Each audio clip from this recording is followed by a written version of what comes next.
Slenderman isn't an ancient legend. He isn't a creature from folklore. He didn't come from a lost culture or forgotten myth. He came from the internet.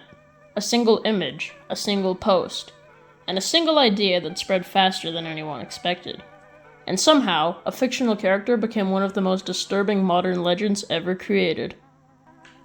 Slenderman was born on June 10th, 2009 on a forum called Something Awful.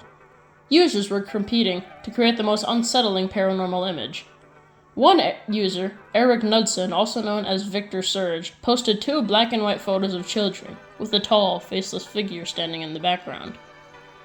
No explanation, no lore, just a caption implying the figure had been stalking children for decades. That was it, 2 photos. A faceless man in a suit, but the internet filled in the rest.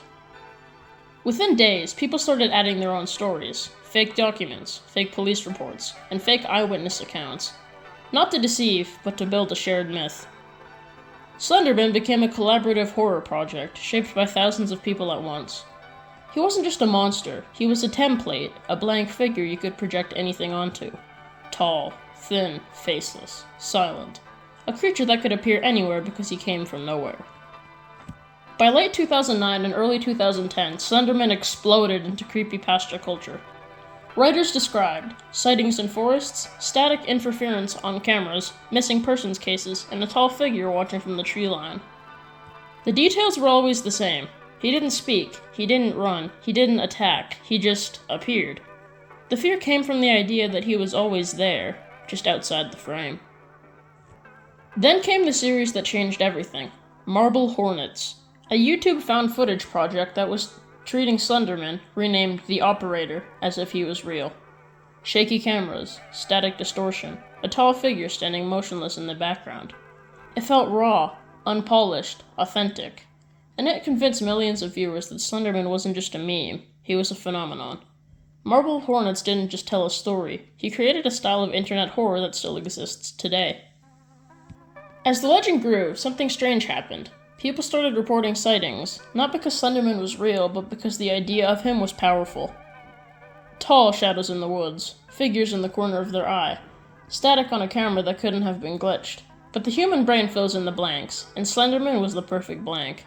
His design, faceless, silent, emotionless, made him easy to imagine his image anywhere, and that's what made him disturbing. Slenderman taps into many deep fears, including the fear of being watched, the fear of tall, unnatural shapes, the fear of the unknown, and the fear of losing control. He doesn't need a weapon, he doesn't need a motive, he doesn't even need a backstory. He's scary because he's empty, a human shape with nothing human inside. More than a decade later, Slenderman is still one of the most recognizable internet horror icons.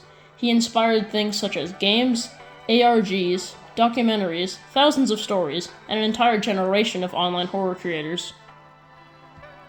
And even though everyone knows he's fictional, the unease remains, because Slenderman isn't about what he does, he's about what you think he might do. He's the figure you notice too late, the shape that shouldn't be there, the presence that feels wrong. A modern myth created by the internet that somehow feels older than it should. Slenderman didn't come from folklore, he came from us, from our creativity, from our fears. And the way the internet can turn a simple idea into a global legend. And maybe that's why he's so disturbing, because he shows how easily a story can spread. And how quickly a fictional character can be real.